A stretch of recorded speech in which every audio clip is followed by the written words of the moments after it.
ایک رات نبی اکرم صلی اللہ علیہ وآلہ وسلم اپنے بستر پر گہری نیند میں سو رہے تھے۔ نیند کے عالم میں آپ صلی اللہ علیہ وآلہ وسلم نے ایک عجیب و غریب خواب دیکھا۔ خواب میں حضرت جبرائیل علیہ السلام آپ کے پاس تشریف لائے۔ ان کے ہاتھ میں ایک ریشمی رومال تھا۔ نبی کریم صلی اللہ علیہ وآلہ وسلم نے حیرت سے پوچھا، اے جبرائیل، یہ رومال کیا ہے؟ حضرت جبرائیل نے مسکراتے ہوئے جواب دیا، اے محمد، آپ خود اسے کھول کر دیکھ لیں تو سب سمجھ جائیں گے۔ نبی اکرم صلی اللہ علیہ وآلہ وسلم نے رومال پکڑا اور اسے آہستہ آہستہ کھولا۔ رومال کے اندر ایک ننھی سی بچی کا چمکتا ہوا چہرہ نظر آیا۔ آپ نے فوراً پہچان لیا اور فرمایا، یہ تو میرے پیارے دوست ابو بکر کی بیٹی عائشہ کا چہرہ ہے۔ آپ صلی اللہ علیہ وآلہ وسلم نے حضرت جبرائیل سے پوچھا کہ یہ چہرہ مجھے کیوں دکھایا جا رہا ہے؟ حضرت جبرائیل نے ادب سے جواب دیا، یا رسول اللہ، یہ وہی خوش نصیب لڑکی ہے جو دنیا اور آخرت دونوں میں آپ کی عزیز بیوی بنے گی۔ وہ اپنی محبت سے آپ کے غم اور تکلیفیں دور کر دے گی۔ یہ کہہ کر حضرت جبرائیل غائب ہو گئے۔ اسی لمحے نبی کریم صلی اللہ علیہ وآلہ وسلم کی آنکھ کھل گئی۔ آپ بے چین ہو کر کمرے میں ٹہلنے لگے۔ آپ صلی اللہ علیہ وآلہ وسلم کے دل میں خیالات آنے لگے کہ ابو بکر کی بیٹی تو ابھی بہت چھوٹی ہے، اتنی کم عمر بچی میری ہم سفر کیسے ہو سکتی ہے؟ یہ خواب آپ صلی اللہ علیہ وآلہ وسلم کو مسلسل 3 راتوں تک آتا رہا، جس کے بعد آپ صلی اللہ علیہ وآلہ وسلم کے دل سے ہر شک و شبہ دور ہو گیا۔ آپ صلی اللہ علیہ وآلہ وسلم نے سر جھکا کر اللہ تعالیٰ کے حکم کو قبول کر لیا۔ کچھ عرصے بعد جب حضرت خدیجہ رضی اللہ تعالیٰ عنہ کا انتقال ہوا تو نبی کریم صلی اللہ علیہ وآلہ وسلم کا دل تنہائی سے بھر گیا۔ آپ حضرت ابو بکر صدیق رضی اللہ تعالیٰ عنہ کے گھر تشریف لے گئے۔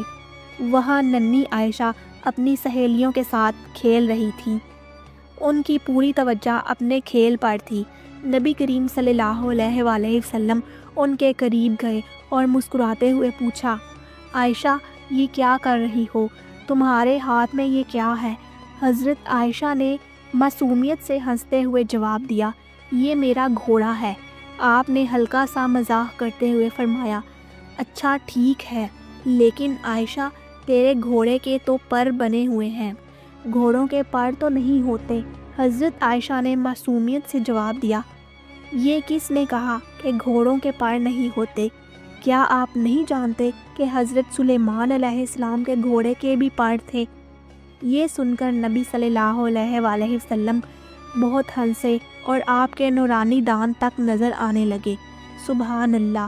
آپ صلی اللہ علیہ وآلہ وسلم پہلے سے ہی عائشہ کی تیز ذہانت سے واقف تھے، لیکن اس دن ان کی یہ معصومانہ بات آپ کے دل پر جا لگی۔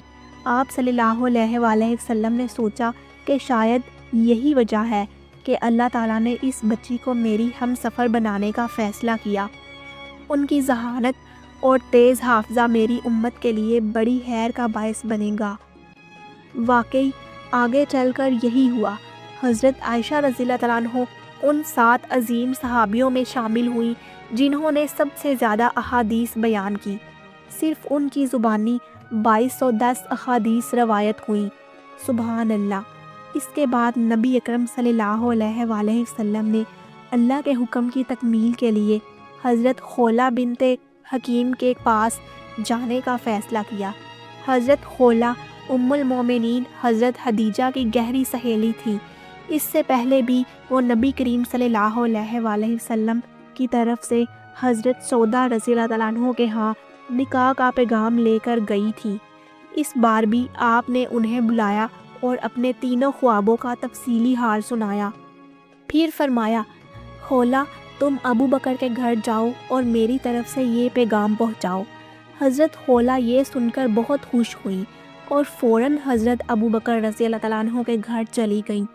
اس وقت حضرت ابو بکر گھر پر موجود نہیں تھے، تو خولہ نے ان کی اہلیہ حضرت ام رومان کو نبی کریم صلی اللہ علیہ وآلہ وسلم کا پیغام سنایا۔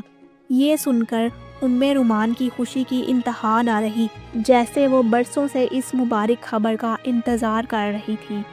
خوشی سے ان کی زبان تھم سی گئی۔ اللہ کی قدرت دیکھیے کہ خولہ ابھی گھر سے باہر بھی نہیں نکلی تھی کہ حضرت ابوبکر رضی اللہ تعالیٰ عنہ گھر آ گئے۔ خولہ نے انہیں دیکھتے ہی اللہ کا شکر ادا کیا اور کہا، اے ابوبکر، ذرا غور سے میری بات سنو۔ رسول اللہ صلی اللہ علیہ وآلہ وسلم نے مجھے آپ کے پاس بھیجا ہے۔ انہوں نے آپ کی بیٹی عائشہ کے لیے نکاح کا پیغام بھیجا ہے۔ اب آپ بتائیں کہ اس بارے میں آپ کی کیا رائے ہے؟